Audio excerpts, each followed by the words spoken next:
ಒಂದು ಅಪ್ಡೇಟ್ ಲಭ್ಯವಾಗ್ತಾ ಇದೆ. ಬಹಳ ಮೇಜರ್ ಅಪ್ಡೇಟ್ ಕಿಡ್ನಾಪ್ ಕೇಸ್ಗೆ ಸಂಬಂಧಪಟ್ಟ ಹಾಗೆ. ಕಿಡ್ನಾಪ್ ಆಗಿದ್ದಂತಹ ಮಹಿಳೆಯಿಂದ ಪ್ರಜ್ವಲ್ಗೆ ಹೊಸ ಸಂಕಷ್ಟ ಎದುರಾಗ್ತಾ ಇದೆ. ಆಲ್ರೆಡಿ 2-3 ಸಂತ್ರಸ್ತೆಯರು ನಮ್ಮ ಮೇಲೆ ಅತ್ಯಾಚಾರವನ್ನ ಮಾಡಿದ್ದಾರೆ, ಲೈಂಗಿಕವಾಗಿ ದೌರ್ಜನ್ಯ ಎಸಗಿದ್ದಾರೆ ಅನ್ನುವಂತಹ ಆರೋಪವನ್ನ ಮಾಡಿದ್ದಾರೆ. ಈಗ ಕಿಡ್ನಾಪ್ನ ಸಂತ್ರಸ್ತೆ ರೇವಣ್ಣ ಅಲ್ಲ, ಪ್ರಜ್ವಲ್ ನನ್ನ ಮೇಲೆ ರೇಪ್ ಮಾಡಿದ್ದಾರೆ ಅನ್ನುವಂತಹ ಹೇಳಿಕೆಯನ್ನ ಕೊಟ್ಟಿದ್ದಾರಂತೆ.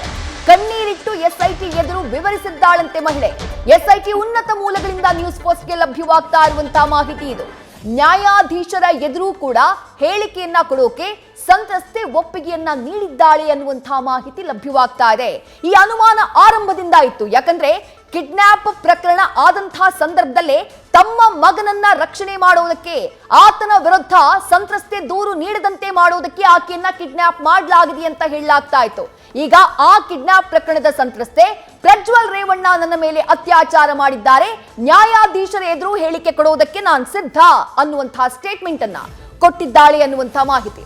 ಮತ್ತಷ್ಟು ಡೀಟೇಲ್ಸ್ ನಮ್ಮ ಪ್ರತಿನಿಧಿ ಸಂದೇಶ್ ನೀಡ್ತಾ ಹೋಗ್ತಾರೆ. ಸಂದೇಶ್, ಈ ಅನುಮಾನ ಆರಂಭದಿಂದ ಇತ್ತು.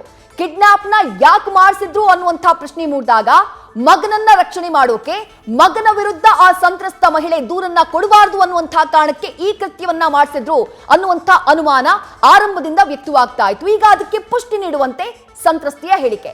ಯಾವ ರೀತಿಯಾದಂತಹ ಸಂಕಷ್ಟ ಹಾಗಾದ್ರೆ ಪ್ರಜ್ವಲ್ ರೇವಣ್ಣಗೆ ಎದುರಾಗುತ್ತೆ ಈ ಸಂತ್ರಸ್ತ ಮಹಿಳೆಯ ಸ್ಟೇಟ್ಮೆಂಟ್ ನಿಂದ?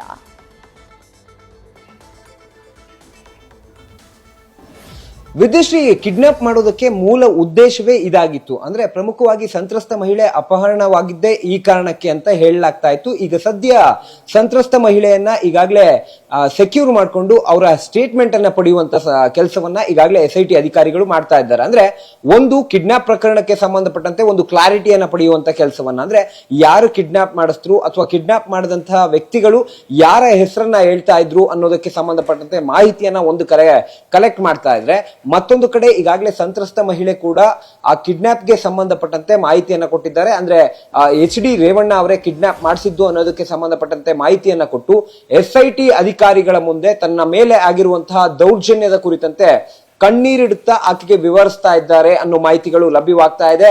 SIT ಉನ್ನತ ಮೂಲಗಳ ಮಾಹಿತಿ ನ್ಯೂಸ್ ಫಸ್ಟ್ಗೆ ಲಭ್ಯವಾಗಿರುವಂತದ್ದು. ಅಲ್ಲಿ ಆ ವಿಚಾರಣೆ ಸಂದರ್ಭದಲ್ಲಿ ಆಕೆಯ ಮೇಲೆ ಅತ್ಯಾಚಾರ ಮಾಡಿರೋದ್ರ ಕುರಿತಂತೆ ಕೂಡ ಮಾಹಿತಿಯನ್ನ ಕೊಟ್ಟಿದ್ದಾರೆ. ಪ್ರಜ್ವಲ್ ರೇವಣ್ಣ ನನ್ನ ಮೇಲೆ ಅತ್ಯಾಚಾರವನ್ನ ಎಸಗಿದ್ದಾರೆ, ಹೀಗಾಗಿಯೇ ನಾನು ಕೂಡ ಕಂಪ್ಲೇಂಟ್ ಕೊಟ್ಬಿಡ್ತೀನಿ ಅನ್ನೋ ಕಾರಣಕ್ಕೆ ನನ್ನನ್ನ ಅಪಹರಣ ಮಾಡಿದ್ರು ಅಂತೇಳಿ ಕಂಪ್ಲೀಟ್ ಒಂದು ಡೀಟೇಲ್ ಅನ್ನ ಈಗಾಗಲೇ SIT ಅಧಿಕಾರಿಗಳ ಮುಂದೆ ವಿವರಿಸಿದ್ದಾರೆ. ಜೊತೆಗೆ ನ್ಯಾಯಾಧೀಶರ ಮುಂದೆ, ಅಂದ್ರೆ ಮ್ಯಾಜಿಸ್ಟ್ರೇಟ್ ನ ಮುಂದೆ ಹೇಳಿಕೆಯನ್ನ ಕೂಡ ಕೊಡ್ತೀನಿ, 164 ಹೇಳಿಕೆಯನ್ನ ನ್ಯಾಯಾಧೀಶರ ಮುಂದೆ ಇದೇ ರೀತಿಯಲ್ಲಿ ನಾನು ಹೇಳಿಕೆ ಕೊಡ್ತೀನಿ ಅನ್ನೋ ಮಾಹಿತಿಯನ್ನ ಕೂಡ SIT ಅಧಿಕಾರಿಗಳಿಗೆ ಈಗ ತಿಳಿಸಿರೋದ್ರಿಂದ SIT ಅಧಿಕಾರಿಗಳು ಕೂಡ 164 ಸ್ಟೇಟ್ಮೆಂಟ್ ಅನ್ನ ಮಾಡಿಸೋದಕ್ಕೆ ಈಗಾಗಲೇ ಎಲ್ಲಾ ರೀತಿಯ ಸಿದ್ಧತೆಯನ್ನ ಒಂದು ಕಡೆ ಮಾಡ್ಕೊಂಡಿದ್ರೆ, ಮತ್ತೊಂದು ಕಡೆ ಪ್ರಜ್ವಲ್ ರೇವಣ್ಣ ಮೇಲೆ ಈಗಾಗಲೇ 2 ಪ್ರಕರಣಗಳು ದಾಖಲಾಗಿತ್ತು. ಒಂದು ಲೈಂಗಿಕ ದೌರ್ಜನ್ಯ ಪ್ರಕರಣ, ಮತ್ತೊಂದು ಅತ್ಯಾಚಾರ ಪ್ರಕರಣ ದಾಖಲಾಗಿತ್ತು. ಈಗ ಮತ್ತೊಂದು ಪ್ರಕರಣ ದಾಖಲಾದ್ರೆ ಅಥವಾ 3ನೇ ಪ್ರಕರಣ ದಾಖಲಾದ್ರೆ ಪ್ರಜ್ವಲ್ ರೇವಣ್ಣಗೆ ಕಾನೂನು ಸಂಕಷ್ಟ ನಿಜಕ್ಕೂ ಕೂಡ ಕಠಿಣವಾಗ್ತಾ ಹೋಗುತ್ತೆ. ಅಂದ್ರೆ ಇದರಿಂದ ಅವರು ಹೊರಬರೋದಕ್ಕೆ ಸಾಕಷ್ಟು ದಿನಗಳೇ ಕಳೀತಾ ಹೋಗ್ತವೆ. ಯಾಕಂದ್ರೆ ಮೇಲೆ ಈಗಾಗಲೇ ಸಾಲು ಅತ್ಯಾಚಾರ ಪ್ರಕರಣಗಳು ದಾಖಲಾಗ್ತಾ ಇರೋದ್ರಿಂದ ಈಗ ಮುಂದಿನ ಹಂತದಲ್ಲಿ, ಅಂದ್ರೆ ಅವರು ಬಂದು ಪೊಲೀಸರಿಗೆ ಶರಣಾದ ಬಳಿಕ ನಿಜಕ್ಕೂ ಕೂಡ ಕಂಟಕ ಎದುರಾಗುತ್ತೆ ಅವ್ರಿಗೆ, ಅಂದ್ರೆ ತಪ್ಪಾಗ್ಲಿಕ್ಕಿಲ್ಲ. ವಿದ್ಯೇಶ್, ಸಂದೇಶ ಒಂದ್ ಕಡೆಗೆ ನೇರವಾಗಿ ಅಫೆಕ್ಟ್ ಆಗೋದು ಪ್ರಜ್ವಲ್ ರೇವಣ್ಣ ಅವರಿಗೆ. ನೀವು ಹೇಳಿದ ಹಾಗೆ ಸಾಲು ಅತ್ಯಾಚಾರ ಪ್ರಕರಣಗಳು ಆಡ್ ಆನ್ ಆಗ್ತಾ ಹೋಗ್ತಾ ಇದೆ ಪ್ರಜ್ವಲ್ ರೇವಣ್ಣ ಅವರ ವಿರುದ್ಧ. ಬಟ್ ಕಿಡ್ನಾಪ್ ಪ್ರಕರಣಕ್ಕೆ ಸಂಬಂಧಪಟ್ಟ ಹಾಗೆ ಅರೆಸ್ಟ್ ಆಗಿರುವಂತಹ HD ರೇವಣ್ಣ ಅವರಿಗೆ ಯಾವ ರೀತಿ ಸಂಕಷ್ಟ ಎದುರಾಗುತ್ತೆ ಅಂತ ಹೇಳಿ, ಯಾಕಂದ್ರೆ ಅತ್ಯಾಚಾರ ಪ್ರಕರಣವನ್ನ ಮುಚ್ಚಿ ಹಾಕುವಂತಹ ಪ್ರಯತ್ನವನ್ನ HD ರೇವಣ್ಣ ಮಾಡಿದ್ರು ಅನ್ನುವಂಥದ್ದು ಇದರಿಂದ ಸ್ಪಷ್ಟ ಆಗ್ಬಿಡುತ್ತೆ ಆ ಸಂತ್ರಸ್ತೆಯ ಹೇಳಿಕೆಯಿಂದ. ಹಾಗಾಗಿ ಅವರಿಗೆ ಯಾವ ರೀತಿ ಸಂಕಷ್ಟ ಎದುರಾಗಬಹುದು ಅಂತ ಹೇಳಿ.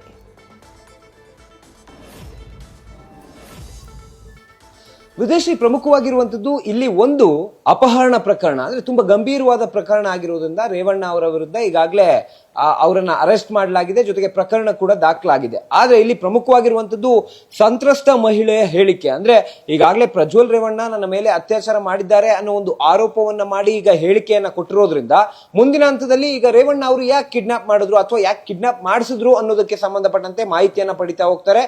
ಜೊತೆಗೆ ಇಲ್ಲಿ ಒಂದು ಪ್ರಕರಣವನ್ನ ಮುಚ್ಚಿ ಹಾಕುವಂತ ಕೆಲಸವನ್ನ ಮಾಡಿರೋದಕ್ಕೆ ಸಂಬಂಧಪಟ್ಟಂತೆ ಮತ್ತಷ್ಟು ಸೆಕ್ಷನ್ಗಳು ಆಡ್ ಆನ್ ಆಗ್ತಾ ಹೋಗುತ್ತೆ.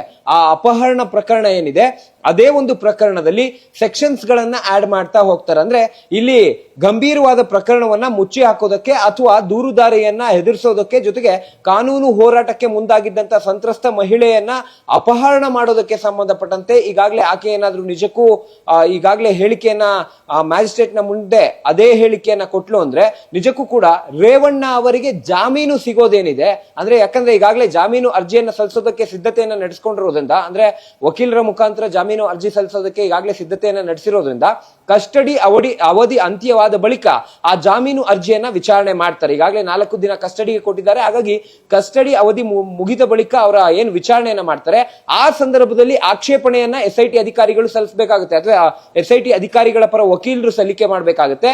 ಆ ಸಂದರ್ಭದಲ್ಲಿ ಈ ಎಲ್ಲಾ ಮಾಹಿತಿಯನ್ನ ಡೀಟೇಲ್ಡ್ ಆಗಿ ಬರೆದು ಆ ಒಂದು ಮಾಹಿತಿಯನ್ನ ಕೊಟ್ಟು ಅಥವಾ ಆ ಮನವಿಯನ್ನ ಮಾಡಿ ಈ ಕಾರಣಕ್ಕಾಗಿ ಇವರಿಗೆ ಜಾಮೀನು ಮಂಜೂರು ಮಾಡಬೇಡಿ, ಈಗಾಗಲೇ ಓರ್ವ ಸಂತ್ರಸ್ತ ಮಹಿಳೆಗೆ ಬೆದರಿಕೆ ಹಾಕಿ ಅಥವಾ ಆಕೆಯನ್ನ ಕಾನೂನು ಹೋರಾಟಕ್ಕೆ ಇಳಿಯದಂತೆ ಅಪಹರಣ ಮಾಡುವಂತ ಕೆಲಸವನ್ನ ಮಾಡಿದ್ದಾರೆ. ಹಾಗಾಗಿ ಸಾಕಷ್ಟು ಜನ ಸಂತ್ರಸ್ತ ಮಹಿಳೆಯರಿರೋದ್ರಿಂದ ಅವ್ರಿಗೂ ಕೂಡ ಇದೇ ರೀತಿ ಮಾಡುವಂತ ಚಾನ್ಸಸ್ ಗಳಿರ್ತವೆ. ಹಾಗಾಗಿ ಯಾವುದೇ ಕಾರಣಕ್ಕೂ ಕೂಡ ಇವ್ರಿಗೆ ಜಾಮೀನನ್ನ ಕೊಡಬಾರ್ದು ಅಂತೇಳಿ SIT ಪರ ವಕೀಲರು ಮನವಿಯನ್ನ ಮಾಡೋದಕ್ಕೆ ಇವೆಲ್ಲವೂ ಕೂಡ ಯೂಸ್ಫುಲ್ ಆಗ್ತಾ ಹೋಗುತ್ತೆ. ವಿದ್ಯೇಶ್ರೀ, ರೈಟ್, ಥ್ಯಾಂಕ್ ಯು ಸಂದೇಶ್ ತಮ್ಮೆಲ್ಲ ಡೀಟೇಲ್ಸ್ಗೆ. ನ್ಯೂಸ್ ಫಸ್ಟ್ ನಿರ್ಭೀತಿಯಿಂದ ನಿಮ್ಮ ಪರವಾಗಿ.